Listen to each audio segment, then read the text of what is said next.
No, but look, we wish you the best of luck for the rest of the season. And as I say, reach all your goals. It's obviously going well what you're doing at the minute. The progression over the past 12, 18 months has been great. It's great to see. So just keep up, and we'll keep our eye on you, and wish you the best of luck for the future. Thank you. Thanks very much. And can you give Liam a little nudge if he wants to come on and have a chat, and we'll get his side of the story to make sure it's all. Oh, he's sleeping. Actually, just open the door and he's sleeping on the sofa. He's jet lagged. You're not going to throw any weird questions at me, are you? No, definitely not. No. You never know. Yeah. Right, I won't. With some questions then, and you don't want to answer, or you can just say, I don't want to answer, and we'll just move on to something else. Like a quiz, you can say pass like the chase.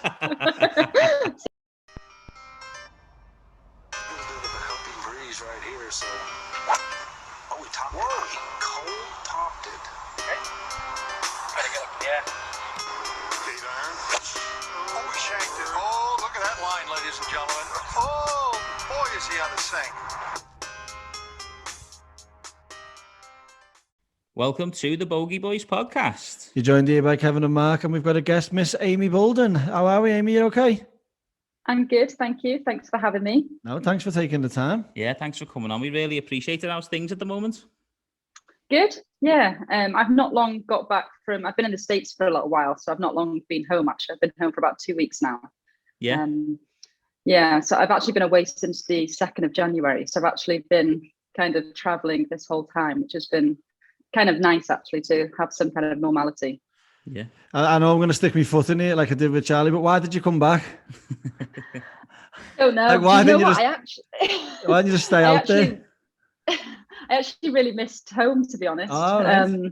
Yeah, I'd been away I left on the 2nd of January and I got home, like 2 weeks ago, start of April. So it was like 3 months away. And I don't know, you just miss I hate cooking, but you miss having the option to cook. Yeah. Like I was going from hotel to hotel and it was just kind of taking a bit of a toll on me towards the end. Do. You miss the home comforts, don't you, as well, of being Yeah, definitely. Yeah. So what was the purpose of America? Was it just a training camp, was it? So I did I think I did 3 weeks in Dubai in January just to do some practice out there. I then went to Saudi Arabia with my sponsors. I went to the men's event out there to do some clinics and played the Pro-Am. And then I went from there to the States to do some practice, and my boyfriend coaches. So I was kind of traveling with him while he was coaching. So that was nice. That's boss, that. It's Liam James, isn't it? Yeah, he's got a few. Yeah. Yeah. Is he coaching yourself, is he? Or have you got somebody else? He coaches me as well, yeah. Oh, nice. Ooh, how's that one? I was waiting for that question. Honestly, we get that from everyone. We're like, does it work in being your boyfriend and coaching you? But no, it does actually. We've always kind of had a good relationship, kind of work, keeping it professional when we're having lessons and stuff. So he's a great coach. So I've been working with him now for probably 2 years. Brilliant. That's fantastic. amazing. Yeah. Look, the results are showing by the looks of things. You've had a fantastic 2 years, and we'll come on to that definitely as we go through the show. We go with obviously how it started, how you got into the game, what age it was, and what was the reason you took the golf route. Yeah, so I first probably picked up a golf club when I was about 6. Two older sisters that both played. My dad was the head pro at my golf club. He retired a few years ago now, but he was there for 35 years. And my mum was a decent golfer. So I really, being the youngest of the 3 girls, had not really a choice of not being able to play golf. And I used to want to just kind of follow my sisters around on the golf course as well. I used to want to kind of hang out with them. So I started a little bit earlier than them. And I just kind of entered tournaments from such a young age. I think because my sisters were playing in tournaments when they were about 10 and 11, because I was that few years younger, my mum and dad would just enter me in my age group. And I think that was probably really good for me, is starting to play competitively at such a young age. Obviously helps confidence wise, and also meeting so many other girls from all across Wales at the time that also played golf, because back at my golf club, it was just me and my 2 sisters. There wasn't really any other girls that played. So it was kind of interesting to see that there was more girls that played golf across the country, when you think that I was from a small town and there was really hardly any girls that played golf. Yeah, that's where is that? What golf course is that? That was at Maesday. I grew up playing. By North Wales. In North Wales. Yeah. See, that's over the road from North Wales, isn't it? Yeah. Yeah, I played there, didn't Yes. Yeah. Oh, did you? Well, It's not too I far played from you guys, is it? played North Wales, not Mersey, like, but it's on the list. Okay. Yeah. To get out there It's and a play. nice course. So then moving out of there, then you're playing in your club competitions. At what age are we here?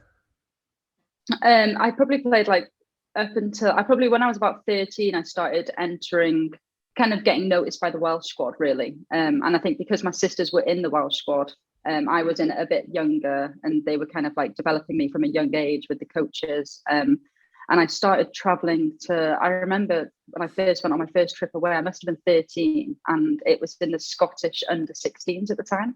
And I went with the Team Wales. And that was when I really started to like enjoy it and love kind of competing against, and that was when we started playing against people from Scotland, England, Ireland, and Wales. And I kind of got in the Welsh squad from that point, and that was really my goal, was to kind of stay in the Welsh squad, represent Wales, and then I had all my goals of playing home internationals and Europeans and things like that. Yeah, was it always your ambition to be a professional golfer once you got to that stage and started getting them? Is it just one route? I want to be a pro, and that's that.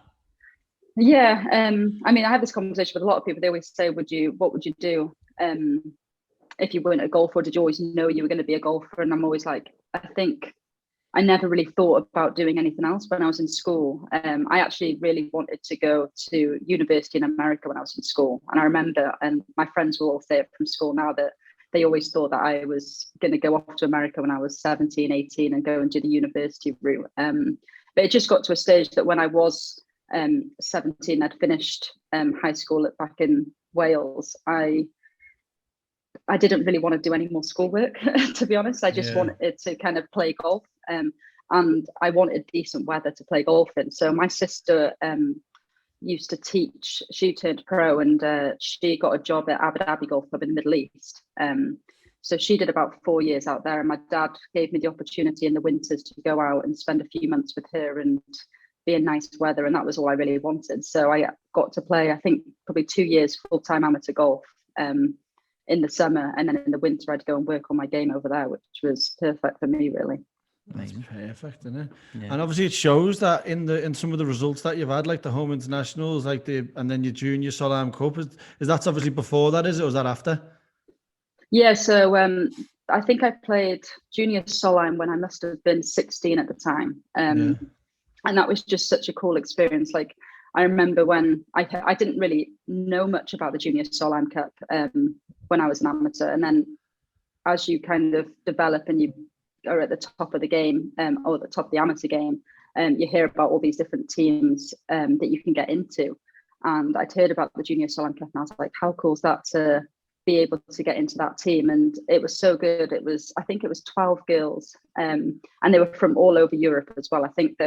I'm trying to think, I was one of two British people, and then they had the Maguire twins from Ireland. Yeah. And then everyone else was from Sweden and France. And it was so cool to meet so many different girls from Europe and be a part of a team with them as well. And it was just a really different kind of experience. And then after I played in that, there was the Junior Ryder Cup, and that was just one of the best teams I've ever been a part of. I mean, if I reeled off the American team to you now, you'd just be amazed of the guys that were in that team. It was you've put it on the spot now. I know, yeah. I mean, I don't remember them all. That's okay. But it was 6 girls, 6 boys in a team from Europe, and 6 girls in a team from America. And the American guys team was Jordan Spieth, Justin Thomas, Ollie Schneider-Jans, I think I said that right, Denny McCarthy. Like, it was just all of the guys now that are doing so well on the PGA Tour. So it's quite cool to have had that experience of seeing how good they were at that age as well. I mean, they must have all been about 16 as well at that time. Yeah, and they just beat them? No. Okay. Do you know what? I remember Jordan at the time was obviously such a good player, and he was such a well-known player as well. And you play on the final day, 4-ball back to ball, and it's a girl and a guy, so it's mixed foursomes or 4-ball. And when I saw the draw, I was drawn against Alison Lee, and Jordan Spieth, and I saw the draw and I was like, oh my God, like we're going to get thrashed. Like it was like the number one seed from both of them. And I was like, great, just, it was a good match, but they were so good. Good experience for you. Yeah, definitely. And then I see you played a few majors, British Opens as an amateur as well. Talk us through that whole experience, especially your first one. I imagine that's the one that you were most nervous about. Yeah, definitely. That was at Birkdale as well. 2010, if I remember. Yeah, which seems a long time ago, but it was amazing just to kind of have that experience at a young age to get into the British Open. And Birkdale's not too far from North Wales either. So I had basically my whole golf club come and watch me. And I think I must have had maybe a really late tee time on the first day. And the grandstand behind was just full of members from my golf club. And I remember when they called out the first girl's name and there's a little clap, and then they call out my name and there's this massive cheer, and I've never been so nervous in my life. I actually think I winged it so far right out of bounds that I had to reload. Oh my God. No. But then first tee nerves is kind of what you play for, isn't it? It was just a cool experience, and my whole family got to be there. My dad actually caddied that year as well, so that was pretty cool. Amazing. Yeah, we actually worked at that one. Yeah, I was about to say, we worked there, on the scoreboard. Did you? On the 2010 one, yeah. It was a good time. Yeah. So in between them playing them Opens, you've had there's other amateur credentials there. Like you've won all of, like everything, the Scottish Amateur, the Welsh Amateur, the English Open. Like they're all massive events that have built you up to then be going on to have to turn pro. So what was it like, the transition to actually turning pro with the decision, obviously not going to college? What cemented that for you? Yeah, so when I was playing full-time amateur golf, I just I had kind of like a checklist or goals basically of what I wanted to achieve before I turned pro. And they were winning certain tournaments or representing certain teams. So once I'd kind of ticked them off, I felt like all of the girls, all of my friends that I played with were kind of like moving on to the next stage and turning pro. I'd played with, Holly Cliburn, she'd gone on and turned pro. Kelsey McDonald, she'd gone on and turned pro. And I was like getting to a point of, I'd felt like I was older than all the other girls coming up. And I felt like when I was turning up to tournaments, I'd got to a point where people were expecting me to win. And I felt like it was just getting to a point where I needed to move on to the next stage. So I went to Q school, and that was in Morocco at the time. And I think a top 30 get their full tour status for the following year. And I finished 32nd. So I was obviously gutted, and I was thinking, I'm not sure if I'm going to get into any events. But I thought I'll play some LET access events in the meantime. And I played in Switzerland and won it. Nice. And that was amazing, obviously, to win one of my first events as a pro. I was going to say, was that your first event or just one of them? Yeah. It was actually my second. I played in one earlier, which was the one in England, actually, but it was actually the season before. I think it was just before Q School I played in it. Okay. And that was, at Stoke by Nayland just before Q School. So that would have been the first one of the following season. Wow. And then I managed to get an invite to Morocco, which I think is the first event on the LET season. And I got an invite into that and played terrible. I was so nervous. I remember Laura Davis being there, and I was just on the range looking at her thinking, oh my God, I'm playing like Laura Davis in the same field as me. And you just you're kind of a little bit in awe of people that you've watched playing professionally when you're an amateur, and you kind of like then playing against them and alongside them. It was kind of a lot to kind of take in. Played terribly that week. And then I think it got to US Open qualifying later in the year, or that summer. And I entered that, and that was at the Buckinghamshire. I ended up winning that and going to the US Open. And I feel like winning US Open qualified just kind of gave me a load of confidence. And then I played the US Open, and then I ended up getting a few more invites. And I think because I was kind of riding high from winning that, my golf was in a good place, and I started to just play really well. And every event I then played in, I finished top 10. And if you finish top 10 in an LET event, you get an invite into the following week. And I ended up doing that for kind of a few consecutive events in a row. And by the end of the year, had full status. And that was when I actually won Rookie of the Year. So I started off the year with not actually having full LET status, and it just shows kind of the opportunities if you play well, they are there. Yeah, we've heard that a few times on a couple of the episodes that we've done. We've done one with Richard Mansell, who's on the European Tour, and he said he done the same thing, couple of top tens on the Challenge Tour when he didn't have a Challenge Tour card, and he got into the next one, and then all of a sudden he earned his right then to get a European Tour card, and now he's playing there. So you're right, it just shows you, doesn't it? Obviously the consistency levels, even though you don't get off to a great start getting on the tour, there's still potential, and you've obviously shown that. You mentioned there about the US Open. Talk us a bit through that whole experience. Have you played in many of them, or was that the only one? Or no, that was the only one I played in. So that was at Pinehurst, and it was the first year where they did it the week after the men. So we went out a little bit earlier, got to walk around for the men's final round, and I think Martin Keimer won that year. Yeah. So you kind of got to walk the course, see how they, like, you'd heard so many things about how hard Pinehurst was, and there was a lot of people talking about whether you kind of chip and run it from around the greens, or whether you putt it, or people were using hybrids. And I didn't really understand what they were kind of on about, of why you'd putt it off the green, or like obviously the way the greens were cut. And then when I played my practice rounds, I was like, oh wow, this is hard. And it's just a completely different experience to kind of any other tournament. It is so hard. Yeah, we hear that a lot. Yeah. And kind of that golf course, I think, set up for probably a fade, and I was not hitting a fade.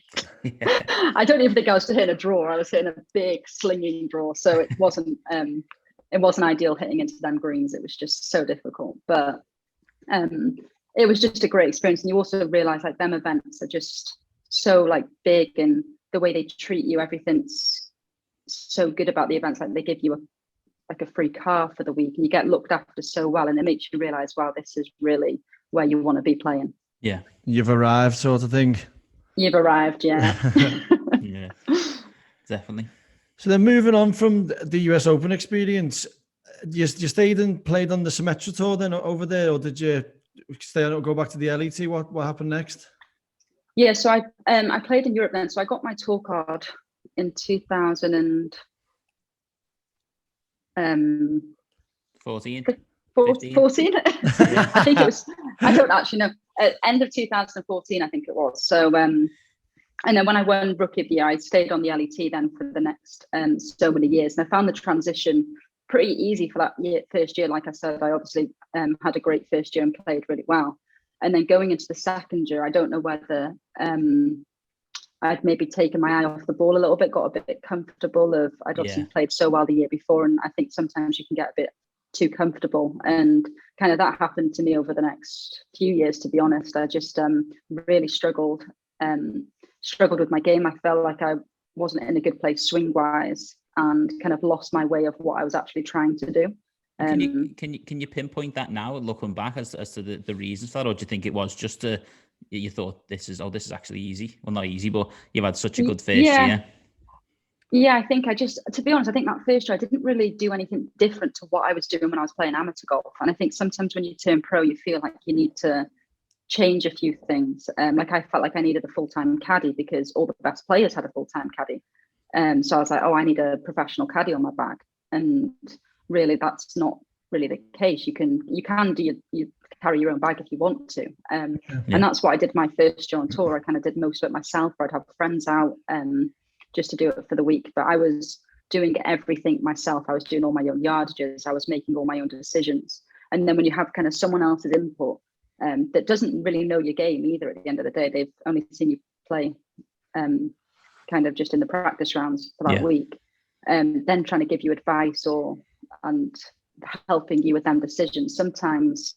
And especially with me, I feel like I kind of rely on people a little bit too much, or listen to people a bit too much when they're caddying for me. So I really have to take a bit more ownership. And that's what I've been trying to do recently. I mean, I've obviously got Liam as my coach, which is great, but you also need to kind of take ownership of your swing. I think probably 2 years ago, I probably relied a little bit too much on him.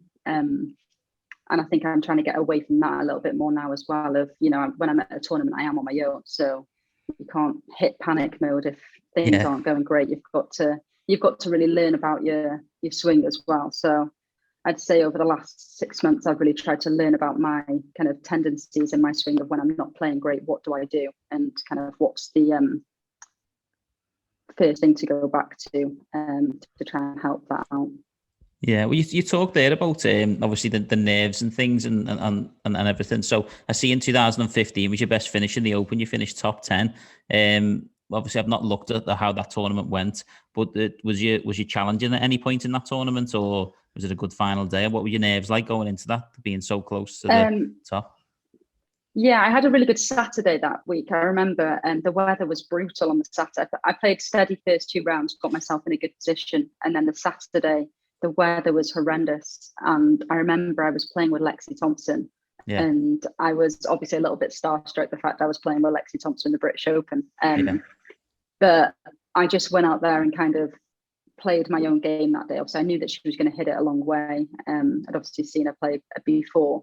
So I just really had to kind of stick to how I know I can play, especially in them conditions. Obviously, growing up playing links golf back in North Wales, you're kind of used to the wind and rain. So course, yeah. I really had to forget about, swing thoughts and things like that. Sometimes you just have to get it round, especially on links golf. It's not kind of, you just have to keep the ball low, don't you? And especially in and around the greens, you've got to putt well. So I played great that day. I shot 3 under, I remember, in really tough conditions. And I remember coming in after that round, I think I was, on the final day, I must have been the last 3 groups. I must have been in the top 10.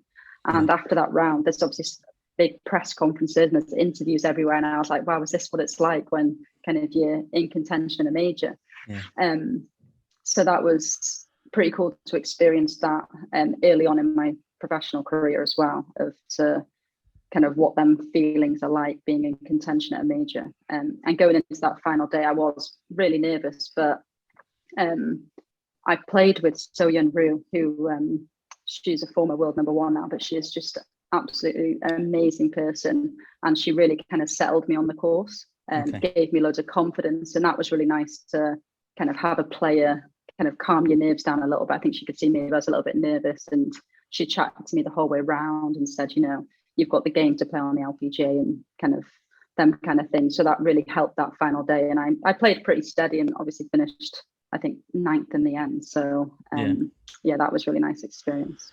So, when you're getting all the media attention when you after the 3rd round, you're doing interviews, it's completely different. Like, sure, that must does that blow your mind a little bit for the next day? Like, you've done well to actually just settle down and just play another solid round, really, haven't you? Yeah, a little bit. I think it was a lot that day, I remember. And it was also my birthday that week. So I had kind of a lot going on. But luckily, I had my family all up there that week. So it was nice to be able to then go and spend the evening with them and take your mind off. I remember my sisters were there, their partners were there. So it was nice to kind of have family there so I could kind of forget about the nerves and that I was going to be playing in the final day of a major the next day. That's it. So after that, then that season, you finished 10th on the order of merit, and then you've progressed on from there. So what happens next after that? Yeah, so like I said, I struggled for a few years on the LET, and I just felt I'd got a little bit stale, to be honest. I felt like I was a bit too comfortable on the LET. I wasn't turning up and being kind of fired up to play events like you should feel. So I just decided I needed to make a change. I went to Q School over on the LPGA, and I actually won first stage, and I thought, oh, this is great. Obviously won first stage, went through to final stage, and final stage they then bring in loads more girls. Like it's such a hard process, and they obviously the girls that have lost their card on LPGA from that season have to go back to final stage. And it was at I think that was at Pinehurst, actually, thinking about it. It was, and that was 6 rounds, and it was just brutal. It was freezing and struggled, but so didn't get my tour card, but then ended up having status for SymMetra Tour, which is the feeder tour to the LPGA. And I thought to myself, do you know what, I'm going to go over to America the following season, play SymMetra Tour, and just see whether I like playing in America, because that was one thing I didn't really know if I could do the travel back and forth. And I thought I think it'll be a good experience for me to go over, and I could play a little bit of both tours as well. So I went over there on my own, didn't really know any of the girls, which was kind of probably the most nerve-wracking part. Is the European tour is so friendly. Like, I can walk into a players' lounge and you can sit with pretty much anyone in there from whatever nationality. Everyone's so friendly. Whereas SymMetra Tour, I obviously didn't know any of the girls playing. So I think I was more nervous about that than anything else. And I think my first event was in California, and you just realize how good the girls are. Like, I don't think I probably had enough respect for that tour at the time. I think I thought, oh, SymMetra Tour, it's a feeder tour, you know, it's going to be kind of quite easy to get my tour card. And that wasn't the case. It was a really kind of, and everyone says it's just a massive grind on that tour. It's very expensive to play on. It's $500 an entry fee. Obviously, I was traveling back and forth from the UK, which is obviously then expenses are high. You do host housing every week. So every week you're staying with a different family, which is kind of a lot to get used to as well. But I think they have an event pretty much every week during the summer. And I think I played 7 weeks in a row, and I got to my 8th week and I was like, I have to rest. Like, I was so tired. And I think that was kind of the biggest learning thing I learned from that was we weren't used to that in Europe over the last few years with struggling with events. And I learned how many events I can probably play in a row. So I thought 3 is probably as much as I can do. And then I need to have a reset and go and see my coach, or go and have a rest and go and see my family. And that'll be when I play my best golf. So it was really good to kind of learn about probably myself, because I was traveling by myself as well.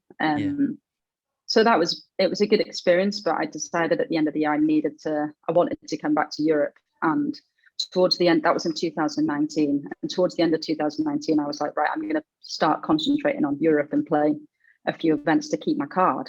And didn't play I played okay, I played pretty average, but didn't make enough money to earn my LET status for the following year. Right. So I remember the last event of the year in 2019 was in Kenya, and there's always there's usually a big party at the end of the year tournament on the last night, and a lot of the girls probably didn't really want to ask me, but they're like, what's your plans for next year? Are you going to America? Or are you gonna they didn't want to say you're going to go back to tour school, because I don't know, it's something like, it's a little bit, you feel a little bit embarrassed of losing your European tour card. You feel like it's, I don't know. I was going to ask it, is that risky then? Obviously, with the decision you've made to go to SymMetra, that's quite a big risk to take, isn't it? Because there's a potential for you losing your European tour cards and not getting onto the LPGA tour. So it's like a double hit, isn't it? Exactly, yeah. And I think I just thought that, them last few events I'd make enough money to keep my card, which obviously wasn't the case. I probably put a bit too much pressure on myself to do that as well. And the girls didn't really want to ask me, are you going back to tour school? And I think I was just kind of saying, I think I might go to America again the year after, even though deep down I didn't want to. And my mum and dad didn't want me to go back to America. They wanted me to, and they always said, you should always keep your status in Europe. You should always have that opportunity to come home if you want to. So it got to December, I had a bit of time off, and I thought, right, I'm going to enter Q school. So 2020 must have been. January 2020. January 2020, I went out to the Middle East with Liam. He was coaching a couple of guys in Dubai, and he was like, come out, we'll do 2 weeks prep before Q school. So I went out, and obviously he coaches some great players. And I had the opportunity to kind of practice with them.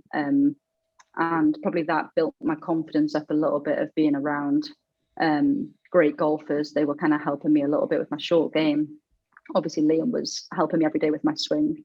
And then I flew to Spain and took my dad with me to caddy, which I thought that's going to go one of 2 ways of my dad being on the bag. But I just kept myself to myself. I flew to Spain and I rented a 2-bedroom villa for me and my dad, so we kind of had like separate parts of the house to get away from each other at the end of the day. And cool off rooms. Cool off, yeah, exactly. And I just went there and kind of did my own thing and kept my head down. Really, I didn't really kind of interact with anyone. I didn't tell anyone I was going to Q school. I didn't tell really any of the girls I was going to go. I just didn't want any attention on it, I think, to be honest. I think I was trying to avoid people messaging me and things like that. So I went to Q school and luckily played well. I managed to get my card back. Yeah, played very well. Did you win the whole thing? Yeah. Yeah. Yeah. Very So good. it was. I was just trying to stay off. Sorry. Was it with a birdie on the last? Was that to win, or was that just a birdie on the last? I'm just reading here. No, it was just a birdie on the last. Oh, you'd already won. I think I was already a few ahead, but also the top 5 got their card anyway. So Yeah. Well, we'll edit that bit out and we'll say it was a birdie on the last to win. Well done, okay. well done. Yeah, brilliant stuff. So obviously you've got your tour card there for 2020, and then what I wanted to ask, but just jumping back a bit, what date did you start working with Liam? Then is he? I know you might not want to admit this, but is he part of the revival process? Like, yeah, he is definitely. Yeah, that's nice, isn't it? Yeah, he's definitely been he's had a huge impact on my golf, obviously. I think we've done obviously a few swing changes. A lot of it's probably like mental as well, though. Me kind of just getting my confidence back. But the problem is confidence for me is built off results. And if you're not getting the results, how do you get confidence? So a lot of that was kind of having to work on things here at home. And we obviously had this massive lockdown last year. So we built kind of a little golf setup in the back garden to kind of do some work on my swing. And it was probably perfect timing as well, was to be able to have some time off and do the changes I needed to make. So that was probably a blessing in disguise. That come a good time, did it for you? Yeah. And then obviously your big massive win then on the European tour that year. Talk us about that. Yeah. I mean, it's funny. Me and Liam were talking about this the other day. I actually didn't really have much form going into that event. Obviously, I did win Q School in January, but after that, didn't really play that great in the events that we had. And then lockdown happened, did some work, came out of lockdown. I played Scottish Open, and I actually shot the worst round of my career. I think I shot 84 in I think it was my second round. And it was just horrendous. Like, I mean, the feeling of when you're that far over par, and I remember I was through. Oh, we're there. We know it well. Feeling very well. Yeah. I'm glad you 84 was horrendous. 84 is a stormer. I remember it was through 9 holes. I think I was 9 over through 9. I was like, oh my God. And then I don't know if this happens to you guys, but you start adding up if you par in or if you bogey in, or I have to do this over the next 9 holes, and your mind just goes wild. Is that not normal? No, I did it every week. If I birdie every hole, it's horrendous, isn't it? Yeah, if I birdie all 9 in the back 9, I've shot level. Yeah, I wish I was in that mentality at the time, but I wasn't. It was like the opposite. So yeah, and it was a tough day as well. It was obviously the wind was up. We were playing the Scottish Open. It was a tough day anyway. Yeah. But I just remember wanting to walk in off the golf course, and I had my dad on the bag, and I would never do that anyway. I was always going to finish the round out, but it was just more the embarrassment of, I literally couldn't hit the golf ball. And then you instantly hit panic mode of what is going on. And then I came home, and obviously Liam's like, you don't lose your golf swing during the round. He's like, you've just lost your head. And he's like, and you've hit panic mode. And he's like, you just have to remember and go back to basics. And that was kind of when we had that conversation of needing to learn a little bit more about my golf swing and understanding kind of when I hit a certain shot I had at the time, where does that come from? And the first thing you go back to, rather than, thinking of a million different things of trying to hit the ball. And that was literally what was happening. Every shot I was trying something new. And it's obviously never going to work. So after that event, I'm trying to think, I think it was maybe Czech Republic I played, or not Czech. I can't remember the tournament, but the next tournament I was Czech going Republic. Yeah, it can be the Czech Republic. It was one, it could have been, I'm trying to think where it was. It was one Emily Pedersen won. Anyway, I went out there, and Liam came with me to caddy, and I think he wanted to see what it was like when I was playing competitively in a tournament. So he kind of came and just observed carrying my bag, and I actually played pretty well, but my score didn't really reflect it. I made the cut. I finished probably middle of the pack, but felt I got a lot out of that week, even though the kind of result was average. And then the next event I played was Switzerland.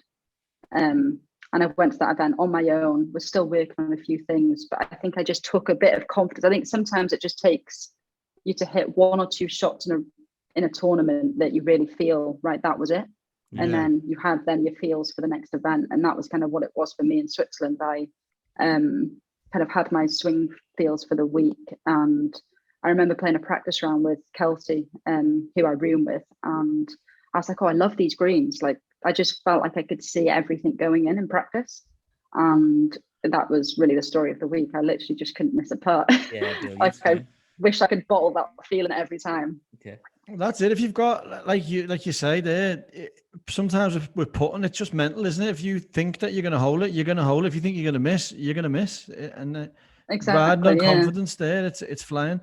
What you just said there about, which is a great piece of advice, I think, for anyone listening, is if you need to know why you're hitting, what you're doing in your swing to hit that bad shot. So if you're hitting it left, you're flipping your hands over or whatever it might be. That's such a good piece of advice, I think, for anyone listening, is to know your own swing, not just rely on the tips that you're getting off the coach or whatever. Exactly. Yeah, I think, like I said, a lot of times I used to hit panic mode when I was on the golf course of if I've hit a bad shot and I'm like, why have I done that?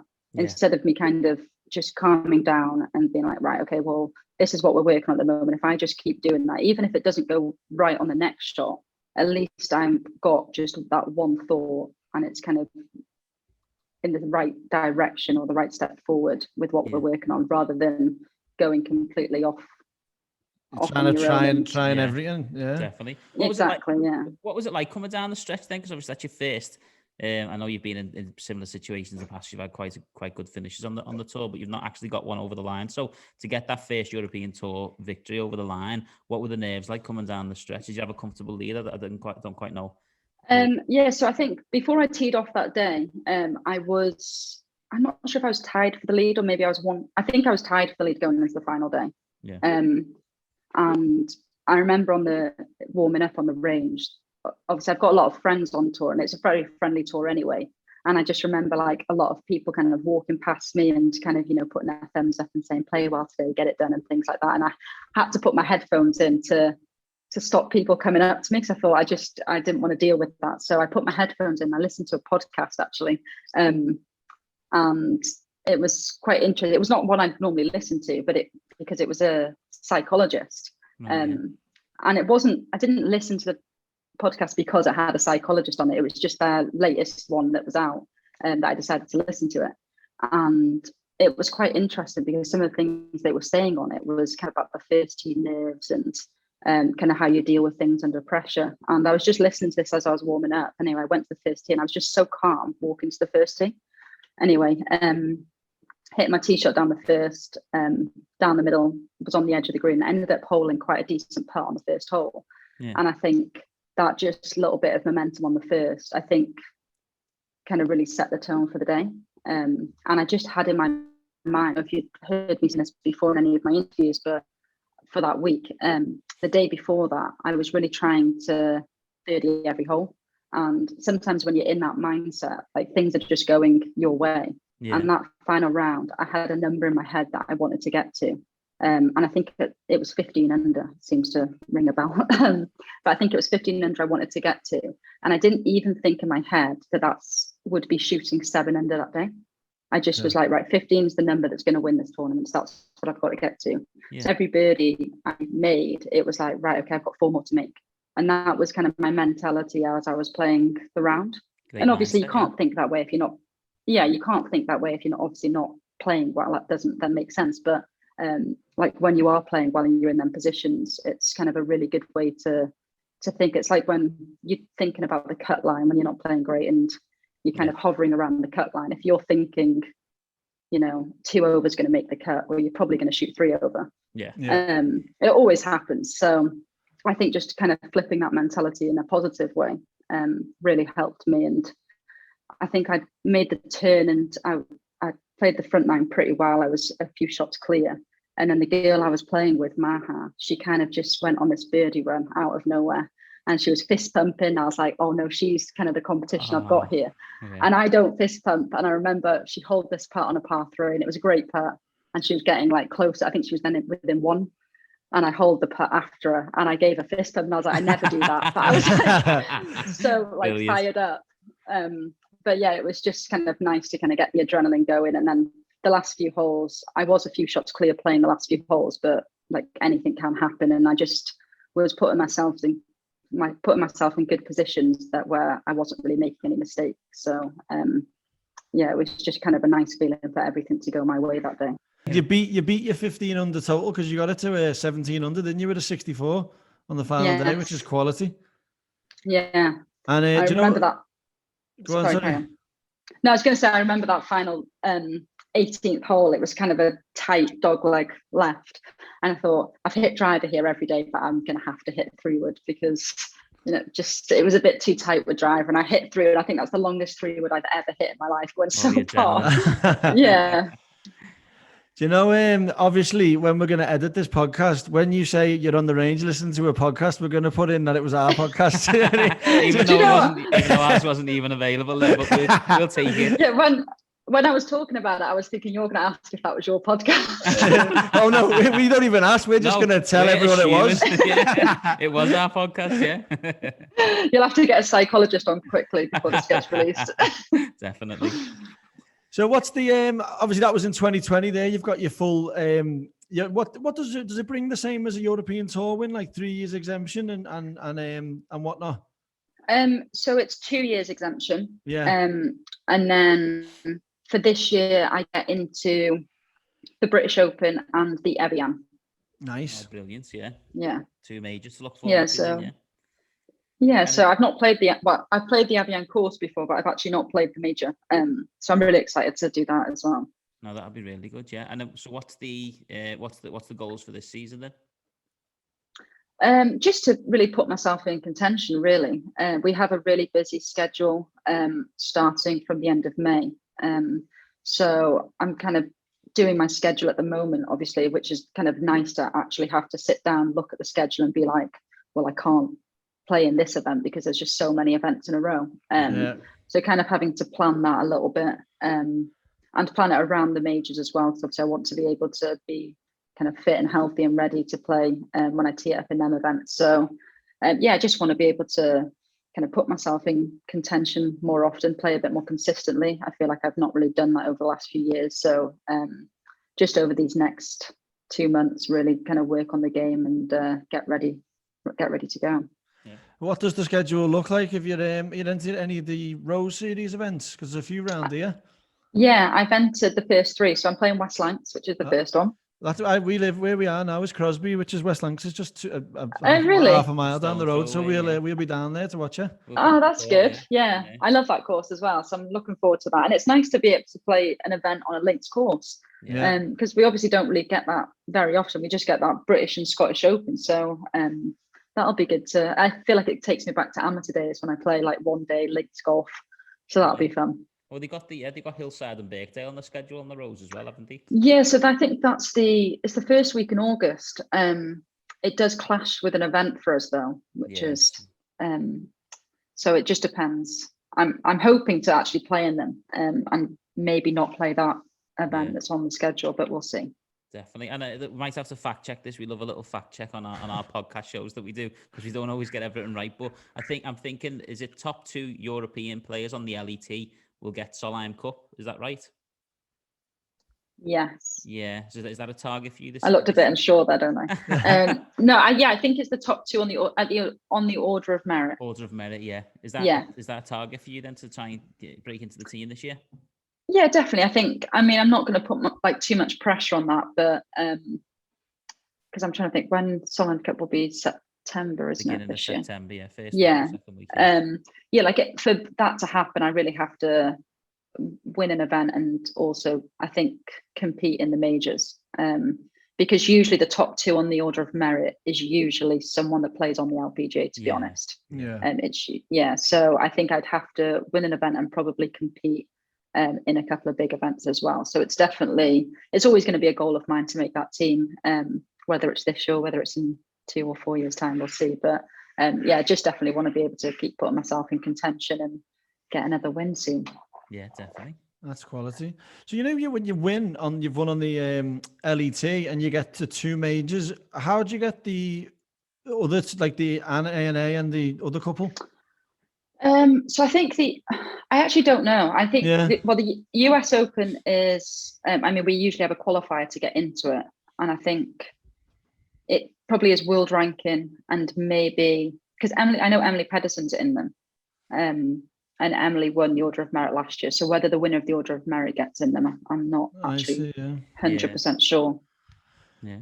So then also, once if you have a good season this season, you win a few more times. Like, are you looking on going? Is LPGA the goal, or you like home? Or I love playing in Europe. I really love playing the European Tour, and I think I'll probably always play events on the European Tour. But yeah, eventually I would love to play in the States. But yeah, it was nice to experience that in 2019 when I did a full season on SymMetra to see kind of what it's like traveling in America, whether I liked it, and obviously spending the last 5-6 weeks out in the States with Liam as well was kind of good to see what I thought of it over there as well. And I do like it. I definitely could see myself playing over there full time. So hopefully that is definitely a goal of mine in the next 2 years. That's quality. So, when you're doing your scheduling there, make sure you schedule a little bit out for the Bogey Boys Golf Day, because we're going to put one on with like a little pro-am thing and get everyone off the podcast down to play. So definitely I'm in. Leave some room in your diary for that one. Probably when are we thinking? We're going to work around all the tours. Beginning of October time, maybe. I think once all the majority of the seasons are over, and we'll put something in there. But we've got quite a stellar cast so far, haven't we? Well, we've had a stellar load of yeses. We've got no concrete I'll be there. We put the pressure on like this, and then we'll see. We'll see what happens. It'll be a good day anyway. That'd be great. Lights there anyway. Yeah, 100%. Oh, definitely love that. But it's been great chatting to you, and we won't take up too much more of your time. And have you got anything else to add? No, I'm good with that. That's an amazing bit of insight. No, it's been great. I think it's been very honest as well. But what I've loved the most out of it is like you've admitted like where you've went wrong and a few things, which I hope people can like feed off that to be like, that's something that I don't want to do, and then the comeback and everything. We wish you the best of luck. Thanks very much. Really appreciate it. See you take soon. care. Okay. Thank you too. Bye. Bye.